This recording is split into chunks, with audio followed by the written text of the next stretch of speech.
Mastering Passive Voice with Reporting Verbs. English Language Unleashed. Hello everyone. Today, we're diving deep into the world of passive voice.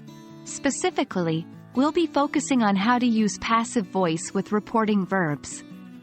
This is an advanced topic, and it's going to help you make your English sound even more sophisticated and professional. So, let's get started. Before we move on to the main topic, let's briefly recap the passive voice. In English, we often use the passive voice when the action, verb, is more important than who or what is performing the action.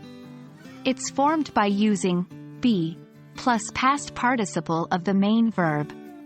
For example, the book was written by Mark Twain. Passive, Mark Twain wrote the book.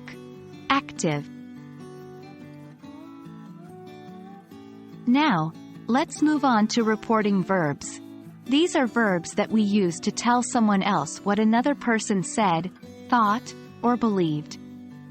Some common examples include say, tell, ask, promise, advise, and many others. For example, he said he would come to the party. She promised to help with the project. All right, now comes the exciting part. Let's see how we can combine passive voice with reporting verbs. When using reporting verbs in the passive, the focus isn't on who said something, but rather, on what was said. Here's an example. Active. Mark Twain said, "The secret of getting ahead is getting started." Passive. The secret of getting ahead is getting started, was said by Mark Twain. Notice how the focus in the passive sentence is on the quote itself, not on Mark Twain. Let's get some practice. Try to convert these sentences from active to passive. 1. Active. He told me to wait here. 2. Active. The teacher asked the students to be quiet. 3. Active. The manager promised to raise the salaries. And here are the answers. 1. Passive. I was told to wait here. 2. Passive. The students were asked to be quiet. 3. Passive.